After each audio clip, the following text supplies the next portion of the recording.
سورہ ہود آیت نمبر 113۔ اعوذ باللہ من الشیطان الرجیم، بسم اللہ الرحمن الرحیم۔ ولا ترکنوا الی الذین ظلموا فتمسکم النار وما لکم من دون اللہ من اولیاء ثم لا تنصرون۔ جیسا کہ پرسوں والے درس میں یہ عرض کی تھی کہ لوگ جو ہیں وہ یہ عذر کرتے ہیں، بہانہ کرتے ہیں کہ ہم داڑھی اس لیے نہیں رکھتے کہ اندر ہمارا صاف نہیں ہے، اندر ہمارا صاف ہو جائے گا تو پھر داڑھی رکھیں گے۔ یہ ذہن میں رہے مسئلہ، کبھی خیر جو ہے وہ باطن سے اٹھتی ہے، کبھی ظاہر سے اٹھتی ہے، یعنی کہ کبھی باطن جو ہے وہ اچھا ہو جاتا ہے تو اللہ تبارک و تعالیٰ اس کی برکت سے ظاہر کو اچھا فرما دیتا ہے، اور کبھی یہ ہوتا ہے کہ بندہ بتکلف یعنی کوشش کر کے اپنے ظاہر کو اچھا کر لے تو اللہ تبارک و تعالیٰ اس کی برکت سے اس کے باطن کو اچھا کر دیتا ہے۔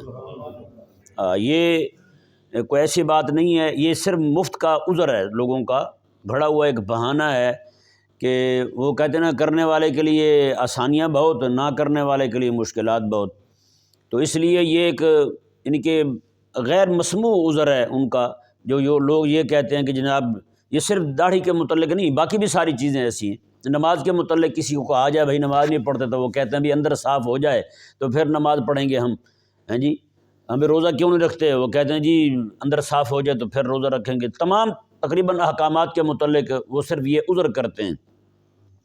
جس طرح کسی کو کہا جائے بھی آپ نماز پڑھیں تو وہ کہتے ہیں میرے کپڑے پاک نہیں ہیں، کسی کو کہا جائے بھی مسجد میں درس ہو رہا ہے آپ بیٹھ کے سن لیں، بیان ہو رہا ہے کسی عالم کی گفتگو ہو رہی تو سن لیں، تو وہ کہتے ہیں میرے کپڑے پاک نہیں ہیں۔ اسی طرح کر کے ظاہر میں ان کے کپڑے نہ پاک ہوتے ہیں، باطن میں ان کا دل نہ پاک ہوتا ہے، تو مقصد ان کا یعنی نیت اور ہوتی ہے کہ یار کرنے نہیں ہیں، جیسے کہتے ہیں نا من حرامی تے ہوئی ڈھیر، یعنی کہ اندر جو ہے وہ نیت ہی نہ ہو کرنے کی تو پھر دلیلیں جو ہے نا وہ بہت نکل آتی ہیں بندے کے پاس۔ تو اس طرح کر کے یہ صرف اپنے آپ کو تو خوش کر سکتے ہیں جی، لیکن اللہ تبارک و تعالیٰ کے ہاں تو نہیں بچ سکتے نا۔ اس طرح کے عذر گھڑ کے، بہانے گھڑ کے میں جو آپ کے سامنے آج جس بات پہ گفتگو کروں گا وہ یہ ہے، میں نے آپ کے سامنے دونوں چیزیں رکھی کہ بعض اوقات خیر اندر سے اٹھتی ہے، بعض اوقات باہر سے اٹھتی ہے، یعنی کہ اندر کی صلاح ہو جائے، اندر خیر آ جائے تو اللہ تبارک و تعالیٰ باہر کو بھی سنوار دیتا ہے جی، اور بعض اوقات ایسے ہوتا ہے کہ اللہ تبارک و تعالیٰ جو ہے کوئی بندہ بتکلف اپنے ظاہر کو سنوار لے، ظاہر کو صحیح کر لے، اللہ تبارک و تعالیٰ اس کی برکت سے اس کے اندر بھی ٹھیک کر دیتا ہے۔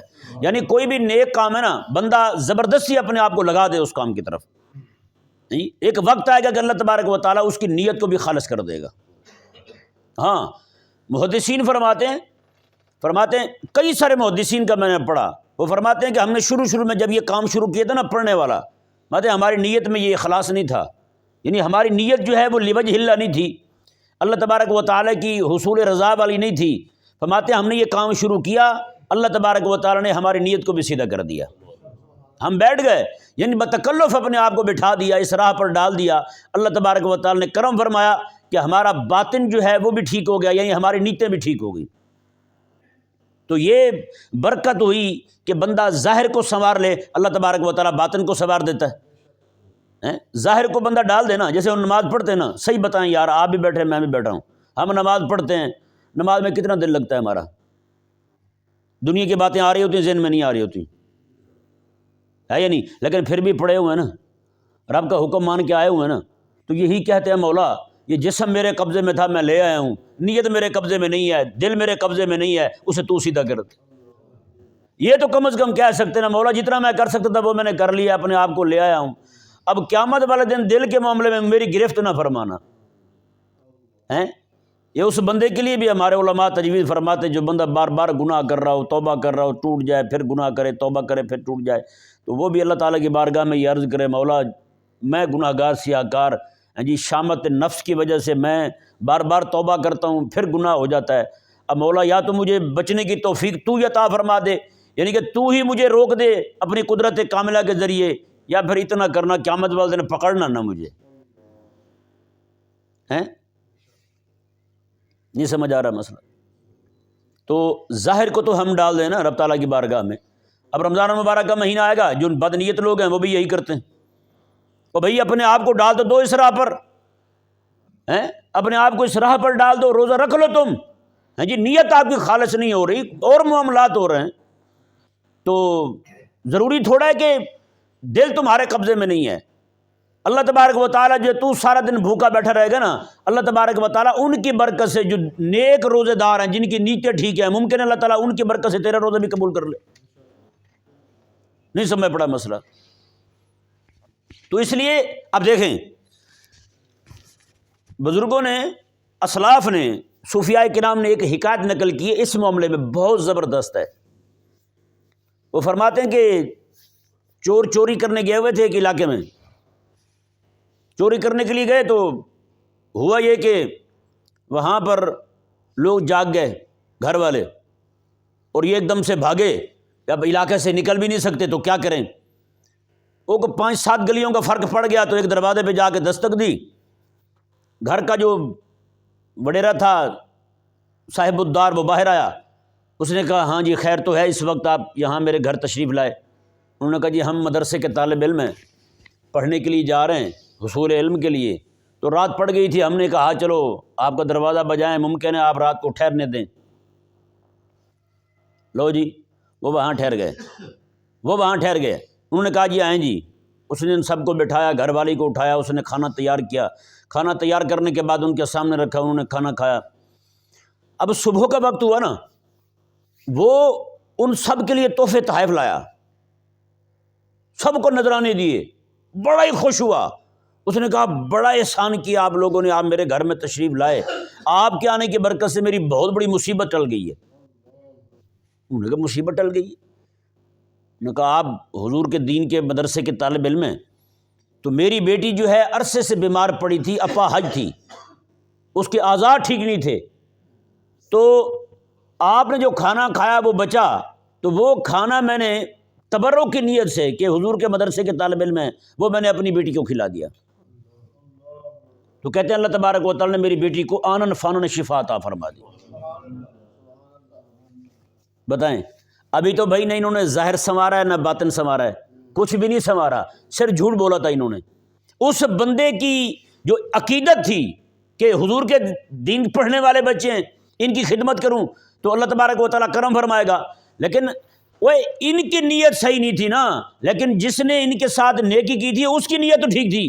اللہ تبارک و تعالیٰ نے اس بندے کے اخلاص کی برکت سے کہ جناب یہ ان کی خدمت کر رہا ہے، اس کی بیٹی کو شفا عطا فرما دی. جب انہوں نے سنا، انہوں نے کہا یار ہم جھوٹے طالب علم بنے تھے، رب نے اتنی عزت سے نوازا ہے، اگر ہم توبہ کر کے بندے کے بچے بن جائیں تو اللہ تعالیٰ کتنا کرم فرمائے گا. ان سب نے توبہ کر لی. اب ذرا انداز لگائیں خیر کہاں سے اٹھ رہی ہے.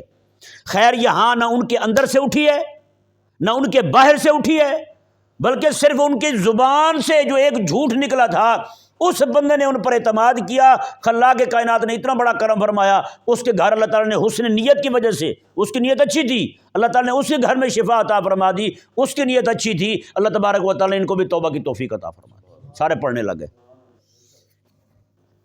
وہ جی اندر صحیح ہوگا تو باہر صحیح کریں گے. کیسے بھائی؟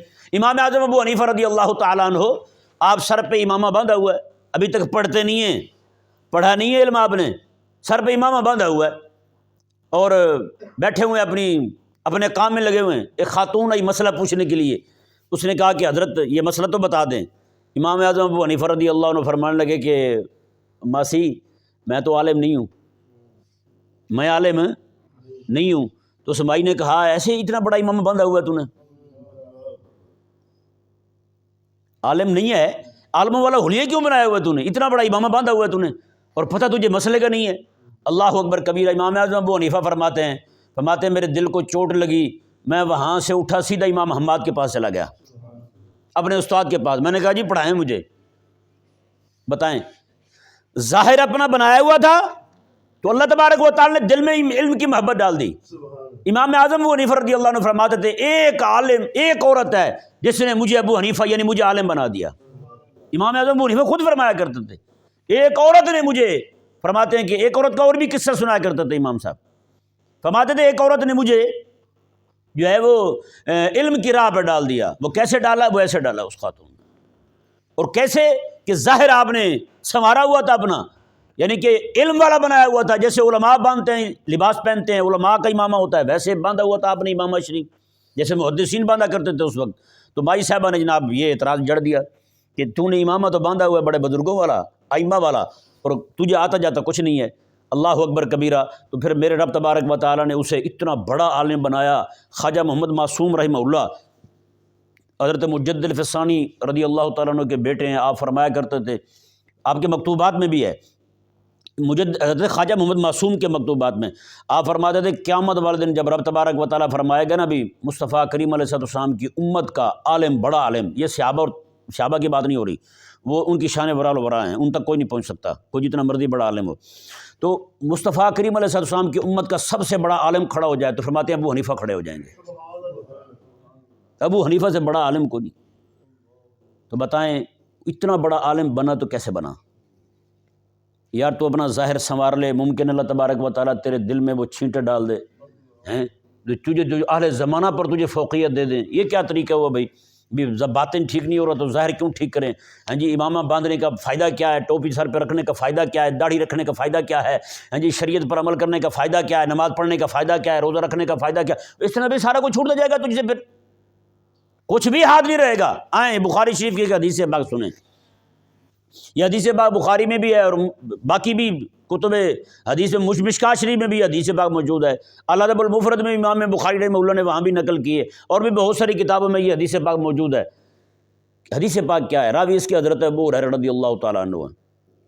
آپ فرماتے ہیں کہ کریم آقا صلی اللہ علیہ وآلہ وسلم نے ارشاد فرمایا، خلاق کائنات کے فرشتے جو ہیں وہ زمین پر گھومتے رہتے ہیں، زمین پر تلاشتے رہتے ہیں، کس چیز کو؟ ایسی چیز کو جہاں لوگ بیٹھ کے اللہ کا ذکر کر رہے ہوں۔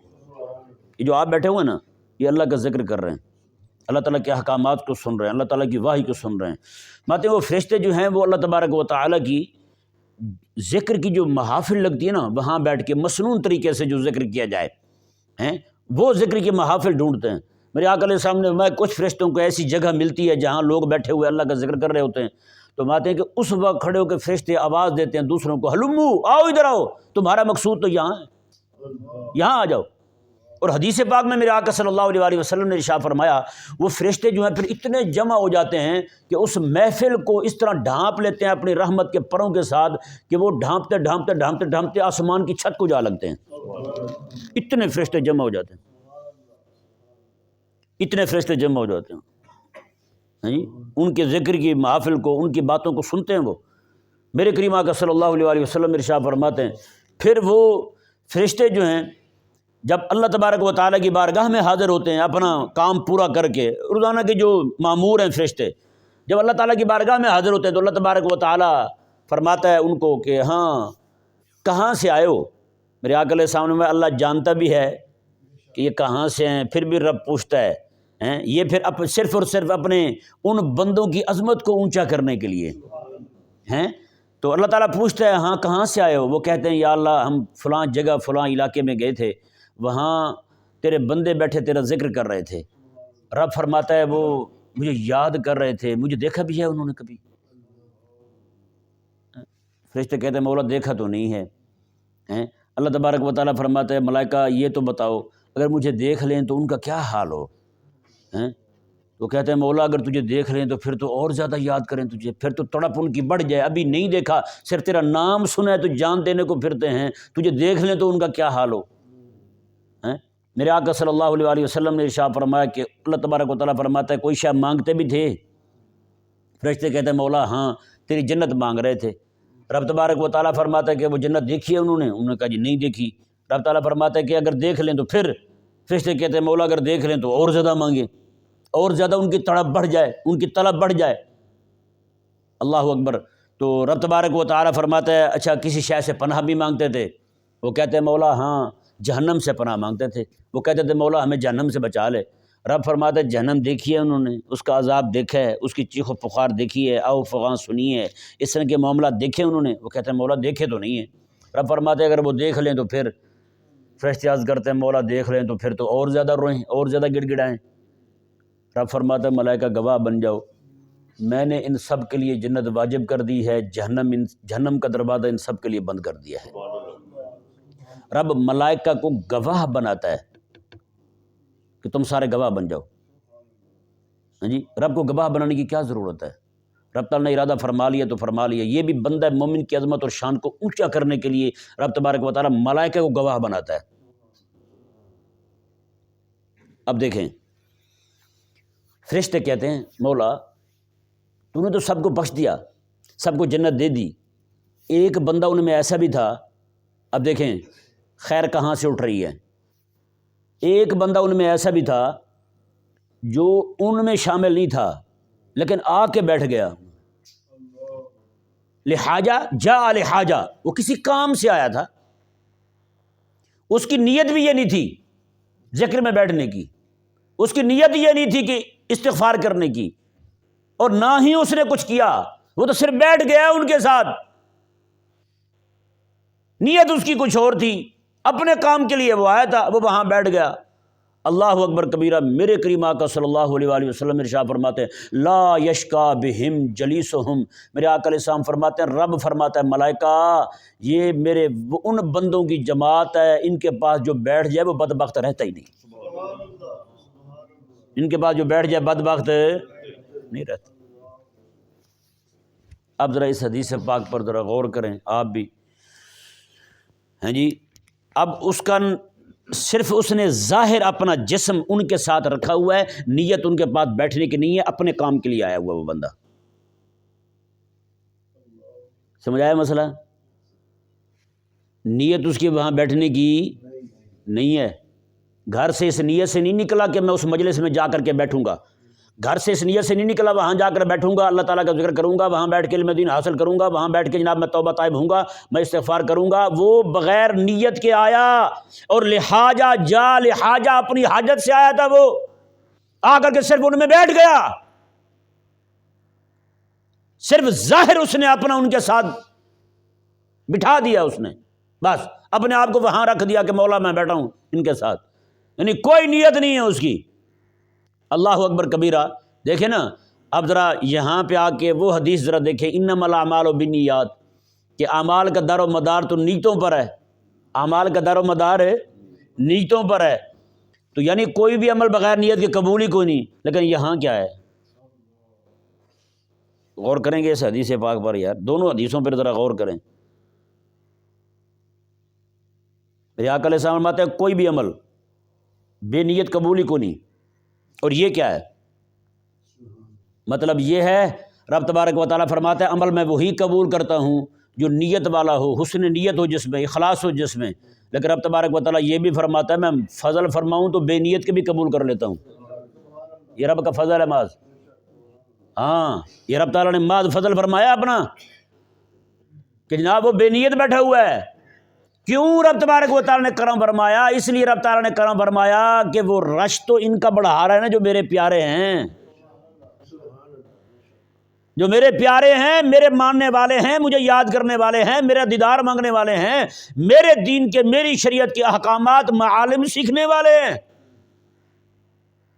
شریعت اسلامیہ کو یاد کرنے والے ہیں، ان احکامات کو سیکھنے والے ہیں، اس لیے بیٹھے ہوئے تھے میرے احکامات کو یاد کریں، مجھے یاد کریں، میرے سے پناہ مانگے جہنم کے معاملے میں، میری جنت مانگے مجھ سے، اس لیے تو وہ بیٹھے ہوئے تھے۔ یہ بھی آ کے ان میں بیٹھ گیا، کوئی بھی بندہ آئے گا وہ تو یہی دیکھے تھے نا، 100 بیٹھے ہوئے ہیں تو وہ 99 وہ تھے، 100واں یہ تھا، 100واں یہ بندہ تھا۔ اب ذرا اندازہ لگائیں یار، تو کیسے اللہ کے کائنات جو ہے وہ کرم فرماتا ہے۔ ابھی اللہ تبارک و تعالیٰ کے کئی فیصلے جو ہیں وہ محض فضل کے بھی ہوتے ہیں، نیکوں کے پاس بیٹھ جائے تو بندہ بدبخت نہیں رہتا کہ نہیں۔ اچھا، سورہ کہف شریف میں جس کا ذکر ہوا کتے کا، وہ جو اپنا ایمان بچانے کے لیے اصحاب کہف جو ہیں، اہل کہف، وہ جہاں جا کر بیٹھے تھے، رب تبارک و تعالیٰ جو ہے وہ تو دروازے پہ بیٹھا تھا کتا ہیں، لیکن رب تبارک و تعالیٰ نے اس کا بھی ذکر کیا قرآن میں، وہ یہ نہیں ہوا۔ کیا مطلب کوئی ہے بندہ جو نماز پڑھنے کھڑا ہو کہے جی میں کتے کا نام نہیں لوں گا نماز میں، اس کا نام نہ لے گا نماز نہیں ہوگی اس کی، چھوڑ جائے یہاں سے، یہ لفظ چھوڑ دے، آگے چلا جائے، یعنی اتنی اللہ تبارک و تعالیٰ نے اس کو عزت عطا فرمائی. اب وہ کون سی وہ لے کر کے آیا تھا وہاں پہ یار, صرف ان کے دروازے پر بیٹھ گیا, خالق اور مالک نے اتنا اونچا درجہ کر دیا اس کا بھی. بتائیں, انہوں نے جو اس کا نام رکھا ہوا تھا وہ نام بھی کتابوں میں ملتا ہے کہ اس کا یہ نام تھا. بتائیں, کتوں کے نام یاد ہیں کسی کو؟ بندوں کے نام یاد نہیں ہوتے. آج بیٹھ کے یہی جتنے بیٹھے ہوئے ہیں ان کو پوچھیں یار تمہارا 7واں دادا جو تھا اس کا نام کیا ہے, نہیں معلوم ہوگا, ہے نا؟ 7ویں دادے کا نام ہوگا کسی کو, 5ویں کا نہیں معلوم ہوگا. اپنے دادے کے اوپر جو ہے نا کوئی جاتا ہی نہیں بیچارہ. اپنے دادے کو چونکہ دیکھا ہوتا ہے, ابا سے ذکر سنا ہوتا ہے اس لیے یاد ہوتا ہے. باقی پردادا لکڑ دادا وہ آگے سارے گئے, لیکن اس کا نام ابھی تک ہے. کیوں؟ ہاں جی, یہ چیزیں صرف بتانے کے لیے ہوتی ہیں. جناب تو چاہتا ہے جناب میرا باطن ٹھیک ہو جائے تو پھر اپنا ظاہر ٹھیک کروں گا, اور یار بتکلف اپنے آپ کو اس راہ پہ ڈال دے, مولا تعالیٰ کرم فرما دے گا. ہیں یہ تھوڑا ہے کہ جناب تو اچھوں کی نقل بھی اچھی ہوتی ہے. نقل مطلب ان جیسی حیت اپنا لینا, ان جیسی شکل و صورت اپنا لینا. ہیں اللہ اکبر کبیرہ. اب یہاں اس حدیث پاک کو دیکھیں کہ انما فرمایا لا یشکا بہم جلیسہم, رب تبارک و تعالیٰ فرماتا ہے کہ ان کے پاس بیٹھنے والا بندہ بدبخت نہیں رہتا. اب بلا نیت بیٹھا ہے بندہ, وہ اللہ تبارک و تعالیٰ نے فضل کیا نہیں کیا. اب ایک بات اور دیکھیں, ہم نماز میں کھڑے ہوتے نا, اب ہمارے ہاں جمع کا صیغہ بڑائی کے لیے بولا جاتا ہے نا. ابا جی آ رہے ہیں, یہ ادب والا لفظ ہے, صیغہ جمع کا ہے. ابا آ رہا ہے واحد کا صیغہ ہے, لیکن یہ بے ادبی والا لفظ ہوگا. ہمیں کوئی اس کو برداشت نہیں کرے گا سلیم و طبع بندہ, یار یہ اپنے ابا کے لیے کیسے بول رہا ہے, ابا آ رہا ہے. ابا جی آ رہا ہے جملہ نہیں صحیح لگے گا. ابا جی آ رہے ہیں. ہیں جی, اگر کوئی بندہ خود کہے اپنے آپ کو یہ ہم آ رہے ہیں تو مطلب ہم یہ کہیں گے یار یہ اپنے آپ کو بڑا سمجھ رہا ہے یا نہیں. یہ ہم اس کے لیے جناب سمجھیں گے جناب یہ بات جو ہے نا اس کے لیے نہیں کرنی چاہیے تھی. یہ کہتا کہ میں آ رہا ہوں, میں حاضر ہو رہا ہوں, اس طرح بولنا چاہیے تھا. لیکن یار وہ کیا بات ہے, جو بات ہم آپس میں بات کریں تو ایک دوسرے سے بات کرتے ہوئے کہیں کہ ہم آ رہے ہیں, ہم مانگ رہے ہیں, ہم دے رہے ہیں, تو یہ ہمارے لیے بڑائی والی بات ہو, تکبر کی بو آئے اس میں سے. لیکن یار رب کی بارگاہ میں کھڑے ہو کے جب ایک بندہ کہتا ہے نعبدو, ہم تیری عبادت کرتے ہیں, ونستعین, ہم تجھ سے مدد مانگتے ہیں, وہاں تو زیادہ عاجزی ہونی چاہیے تھی. بھی رب کی بارگاہ میں کھڑا ہوا ہے بھائی, کہ نہیں سمجھ آیا؟ رب کی بارگاہ میں کھڑا ہوا, وہاں تو زیادہ عاجزی ہونی چاہیے تھی. وہاں یہ کھڑا ہو کیوں کہہ رہا ہے نعبد, بلکہ عابدو کہے, نستعین کہہ رہا ہے استعین کہے. صیغہ جمع کی جگہ واحد کا لائے, ہیں جی, مفرد کا صیغہ لائے یہاں پر. لیکن رب تعالیٰ کی بارگاہ میں کھڑے ہو کر نعبد, ہم عبادت کرتے ہیں, نستعین, ہم تجھ سے مدد مانگتے ہیں, جمع کا صیغہ کیوں بھائی؟ سچی بات یہ ہے, علماء نے لکھا ہے, فرماتے ہیں یہ رب تبارک و تعالیٰ اپنے بندوں کی ٹوٹی پھوٹی باتوں کو بھی قبول کرنا چاہتا ہے. اس لیے رب تبارک و تعالیٰ نے صیغہ جمع کر رکھ دیا. مولا ہو سکتا ہے میں کہوں کہ میں عبادت کرتا ہوں قبول نہ ہو, یا اللہ جتنی جماعت میرے پیچھے کھڑی ہے سارے کر رہے ہیں. ہو سکتا ہے میں کہوں مولا میں تجھ سے مدد مانگتا ہوں, میری مدد کی درخواست قبول نہ ہو, یہ کہے مولا نستعین, ہم سب مانگ رہے ہیں, میری قبول نہ ہو, ان میں سے کسی کے صدقے میری بھی قبول ہو جائے. کتنی بڑی بات ہے یار. تو مطلب کیا ہے؟ اور رب تبارک و تعالی فرماتے ہیں, بزرگ فرماتے ہیں رحمت حق بہانہ می جوید, رحمت حق بہانہ می جوید. ماتے رب کی رحمت تو بخشنے کے بہانے تلاشتی ہے, وہ قیمت نہیں مانگتی. کتنی قیمت لے کے آئے گا تیری بخشش ہوگی, میں کوئی نہ کوئی بہانہ تجھ سے بنے گا, کوئی بات ایسی صادر ہوگی, رب بخش دے گا تجھے اسی بات پر. یعنی جب ہم نماز پڑھ رہے ہیں یہ نہیں کہ جو ابھی پڑھ رہے ہیں ان کی نماز شامل ہے, نا نا نا نا, جو ابھی مدد مانگ رہے ہیں ان کی مدد مانگنا شامل ہے, نا, بلکہ مدد یہ ہے, مطلب یہ صاحب مبارکہ کا نعبدو, مولا ہم تیری عبادت کرتے ہیں. یہ نعبدو تیرے حبیب نے پڑھا ہے, مولا ان کی برکت سے میری بھی نماز قبول کر لے. تیرے ابو بکر نے پڑھا ہے, تیرے عمر نے پڑھا ہے, تیرے عثمان نے پڑھا ہے, تیرے علی نے پڑھا ہے, مولا سب نے پڑھا ہے, مجد الفسانی نے پڑھا ہے, احمد رضا بریلوی نے پڑھا ہے, حضرت جناب امام بن حنبل نے پڑھا ہے, ابو حنیفہ نے پڑھا ہے, مولا ان سب نے پڑھا ہے نعبدو. مولا انہوں نے جو تیری عبادت کی تھی انہی کے ساتھ مل کے میں ٹوٹی پھوٹی عبادت لایا ہوں, یہ بھی قبول کر لے. تھوڑا سا وہ جی اندر ٹھیک ہوگا تو باہر ٹھیک ہوگا, کیسے ہوگا بھائی؟ اللہ تبارک و تعالی، اب دیکھیں ایک بات میں اور آپ کے سامنے رکھوں، امام نووی رحمہ اللہ نے ایک بہت زبردست بات کی ہے خیر کے اٹھنے کے حوالے سے۔ آپ فرماتے ہیں جب سے ریاکار مرے نا تب سے دنیا ہی ویران ہو گئی ہے۔ سمجھ آ رہا ہے مسئلہ؟ مطلب جب سے ریاکار مرے نا تب سے دنیا ویران ہو گئی ہے۔ ان سے پوچھا گیا کہ حضرت یہ کیا فرما رہے ہیں آپ، ریاکاروں کے مرنے سے دنیا ویران ہو گئی؟ آپ مانتے ہیں ریاکار جو ہوتے تھے نا دکھاوے کے لیے کام کرنے والے، ان کے کام کرنے کی وجہ سے کہیں سڑک بن جاتی تھی، پل بن جاتا تھا، کہیں پہ گلیاں بن جاتی تھیں، غریبوں کے گھر بن جاتے تھے، غریبوں کے گھر میں راشن پہنچ جاتا تھا، اس طرح کے کام ہوتے تھے۔ تو لوگوں نے تانے مار مار کے ان کو روانہ کر دیا۔ تو فرماتے ہیں ان کے زندہ رہنے سے فائدہ یہ ہوگا ریاکاروں کے زندہ رہنے سے۔ یار اہل حق کی نگاہ کہاں جاتی ہے؟ ہمارے تقوی اور ہی ہیں، اہل حق کی نگاہ کہاں جاتی ہے؟ آپ فرماتے ہیں اللہ تبارک و تعالی نے یہ تو فرمایا اس کے حبیب نے کہ ریاکار کا عمل قبول نہیں ہے۔ کہیں اللہ تعالیٰ نے یہ بھی فرمایا ہے کہ ریاکار جس کے ساتھ نیکی کرے گا، ریا کرتے ہوئے بھی نیکی کرے گا تو اگلا دعا کرے گا، اللہ اس کی دعا بھی قبول نہیں کرے گا۔ کہیں یہ بھی ہے بات؟ قربان جائیں یار، اللہ تعالیٰ ہمارے ان اسلاف کی قبروں پر کروڑوں رحمتوں کو نزول فرمائے، جنہوں نے ان بونے قسم کے لوگوں کی نا ایسے سمجھے کہ دماغ کی دھجیاں اڑا کے رکھ دی ہیں، بس پڑھنے والا ہو بندہ پہنچے وہاں تک، حقیقت شرع تک پہنچے۔ اوے امت، یہ شریعت مبارکہ جو ہے لوگوں کی خیر خواہی دیکھتی ہے، علماء جو ہیں یہ لوگوں کے فوائد دیکھتے ہیں۔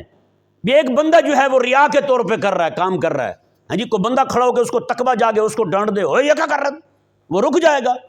وہ غریب تک جو فائدہ پہنچ رہا تھا، خیر پہنچ رہی تھی، وہ رک جائے گی، ہاں جی، وہ تو ٹھیک ہے، اس سے کوئی انکار نہیں ہے کہ آقا علیہ السلام کا فرمان ہے کہ ریا کے ساتھ کیا ہوا عمل قبول نہیں ہے۔ یہ بھی لکھا ہوا ہے کہ مومن اس کے لیے دعا کر دے، وہ دعا بھی قبول نہیں ہے۔ اس کا عمل جو ہے نا وہ قیامت والے دن مردود ٹھہرے، قیامت والے دن ہے، لیکن وہ جو جن لوگوں نے ان کے لیے دعائیں کی ہوں گی کیا وہ بھی مردود ٹھہریں گی؟ اللہ تبارک و تعالیٰ ان دعاؤں کی برکت سے اس کے لیے کوئی کرم والا فیصلہ نہیں فرمائے گا۔ تو پھر ایسی باتیں کیوں کی جائیں یار؟ ہاں جی، اب یہاں پہ اس بات پہ ذرا غور کرتے ہیں کہ خیر اٹھی کہاں سے ہے؟ ہاں جی، وہ نیت اس کی فاسد ہے، نیت اس کی خراب ہے۔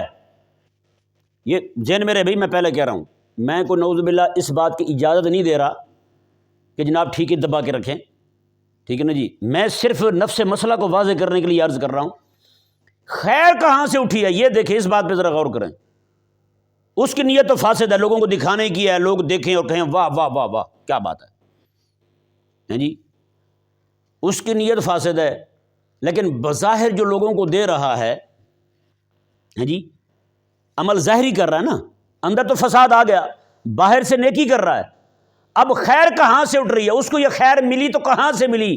اس کی ظاہری نیکی کی وجہ سے ملی ہے، اس کو ظاہری نیکی کی وجہ سے ملی ہے، جو ظاہری طور پر لوگوں کو دے رہا تھا، بانٹ رہا تھا، سارا کوئی کر رہا تھا، ہاں جی، ریا کے طور پر کر رہا تھا، عمل نیت ٹھیک نہیں تھی، اندر اس کا فساد تھا سارے کے سارا، لیکن اللہ تبارک و تعالیٰ نے اس کی ظاہری نیکی کی برکت سے خیر ایسی، اللہ تعالیٰ کے فضل و کرم سے یہ امید ہے کہ اللہ تبارک و تعالیٰ ایسی خیر اٹھائے گا اور اس کے باہر سے اٹھائے گا۔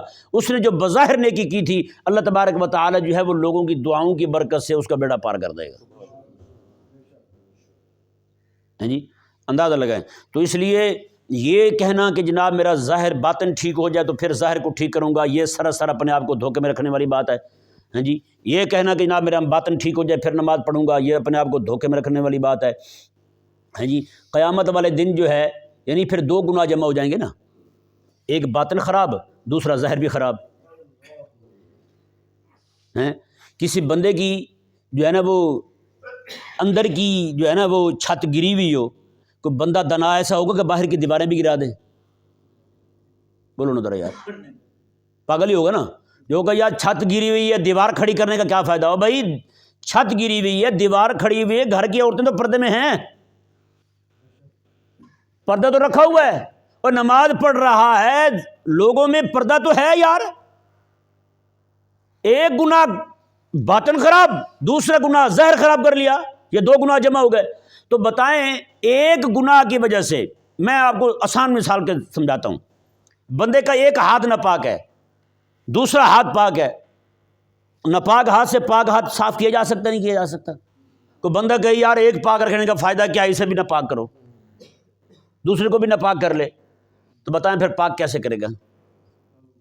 مطلب یہ ہے کہ بندے کی طبیعت جو ہے اندر اس کا اتنا باطن خراب ہو چکا، فساد ہو چکا ہے، وہ ٹھیک کرنا ہی نہیں چاہتا۔ اگر وہ ٹھیک کرنا چاہتا ہوتا تو اپنے ظاہر کو جتنا کر سکتا تھا وہ تو ٹھیک کرتا، باطن اللہ پہ چھوڑ دیتا۔ اللہ تبارک و تعالیٰ وہ بھی اپنا کرم فرماتے، وہ اسے بھی ٹھیک فرما دیتا۔ اب دیکھیں جی، مسئلہ جو ہے وہ واضح ہو گیا۔ کسی دوست کا کوئی سوال ہو تو ابھی دعا کے بعد جو ہے نا وہ پوچھ سکتا ہے۔ اللہ تبارک و تعالیٰ ہمیں سمجھنے کی توفیق عطا فرمائے۔